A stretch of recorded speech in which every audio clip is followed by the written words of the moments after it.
हमेशा याद रखना, अच्छी राय और अच्छी चाय हर जगह नहीं मिलती।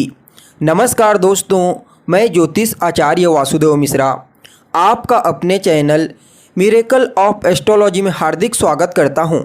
दोस्तों, आज का यह ज्योतिष का कार्यक्रम आप लोगों के लिए यानी कि सिंह राशि वालों के लिए बेहद ही ज़्यादा खास और विशेष कार्यक्रम साबित होने वाला है।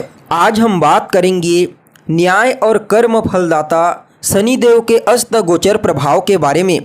जी हाँ, कर्म फलदाता शनिदेव अपनी वर्तमान मूल त्रिकोण राशि कुंभ राशि में ही गोचर करते हुए 16 फरवरी 2024 को सूर्य के प्रभाव से अस्त हो चुके हैं और आने वाले 25 मार्च 2024 तक इसी अस्त अवस्था में गोचर करते हुए आपको परिणाम प्रदान करेंगे।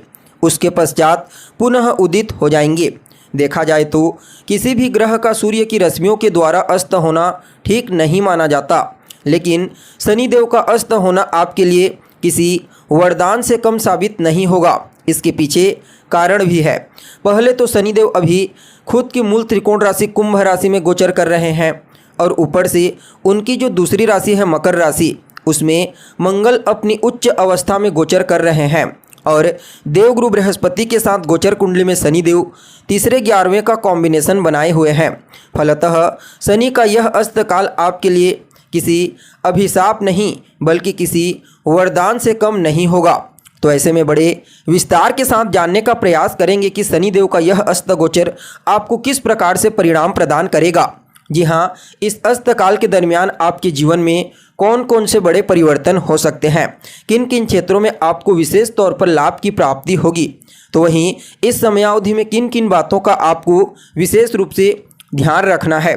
साथ ही साथ शनिदेव के इस गोचर प्रभाव को और ज़्यादा बेहतर और सकारात्मक परिणाम देने वाला बनाने के लिए कौन सा उपाय आपको करना चाहिए, इन तमाम प्रकार के प्रश्नों के उत्तर आज के इस ज्योतिष के कार्यक्रम में आपको बताएंगे। इसलिए कार्यक्रम को बिना मिस किए अंत तक देखने का प्रयास कीजिए। और अगर आप अपनी जन्म कुंडली पर हमसे परामर्श लेना चाहते हैं तो डिस्क्रिप्शन बॉक्स में और वीडियो के अंदर आपको हमारा व्हाट्सएप नंबर मिल जाएगा, जहां से आप व्हाट्सएप करके अपनी जन्म कुंडली का विस्तार पूर्वक विश्लेषण करवा सकते हैं। वैसे देखा जाए तो शनिदेव का अस्त होना अन्य ग्रहों के अस्त होने की अपेक्षा थोड़ा बढ़िया ही होता है। इन्हें मूल रूप से कर्म फलदाता कहते हैं, जो हर किसी को उनके कर्मों के आधार पर परिणाम प्रदान करते हैं।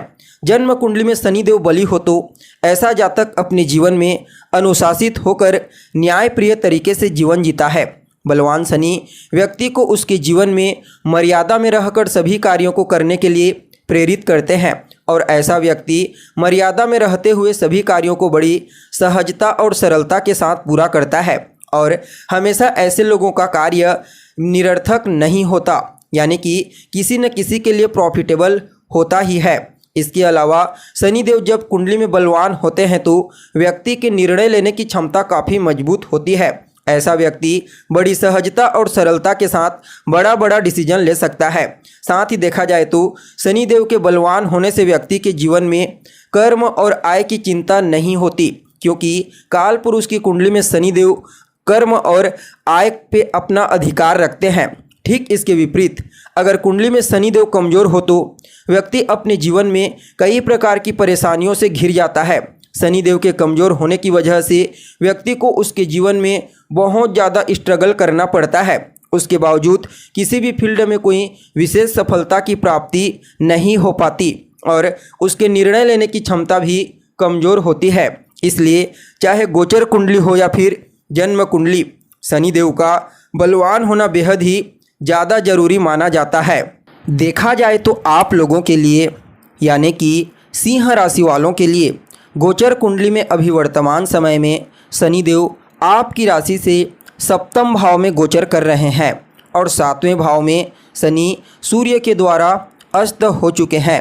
ऐसे में शनि और सूर्य जैसे दो पाप और क्रूर ग्रहों का सप्तम भाव में एक साथ युति बनाना इसे किसी भी दृष्टिकोण से ठीक नहीं माना जा सकता। मूल रूप से तो सप्तम स्थान आपके वैवाहिक जीवन का होता है, आपकी मैरिड लाइफ का होता है।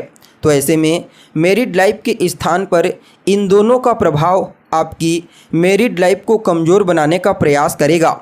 जी हाँ, इस समय आपकी लाइफ पार्टनर के साथ आपके रिश्तों में तकरार उत्पन्न होने की प्रबल संभावना नज़र आ रही है। अगर पहले से ही आपके रिश्ते बिगड़े पड़े हुए हैं तो इस समय आपको विशेष रूप से सावधानी बरतने की आवश्यकता है, अन्यथा परिस्थिति और ज़्यादा बिगड़ सकती है।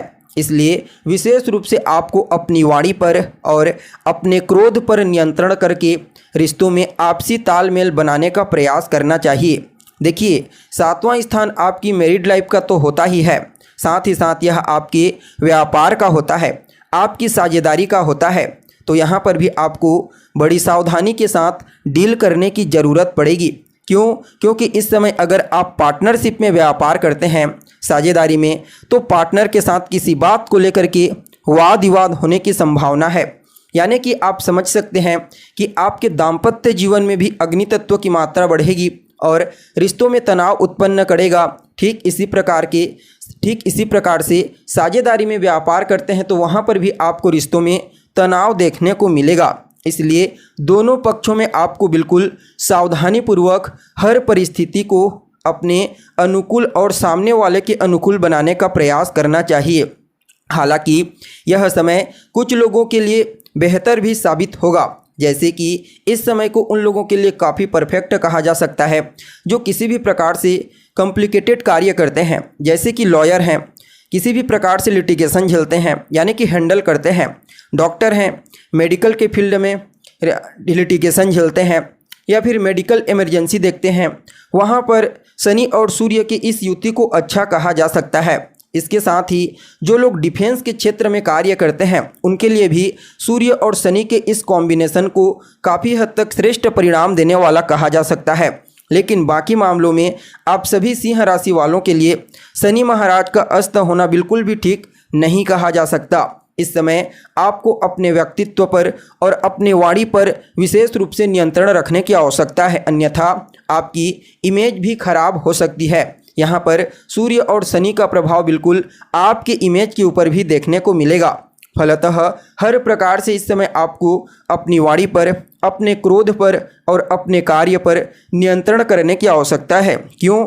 क्योंकि प्रबल रूप से विवाद बढ़ने की संभावना दिखाई दे रही है।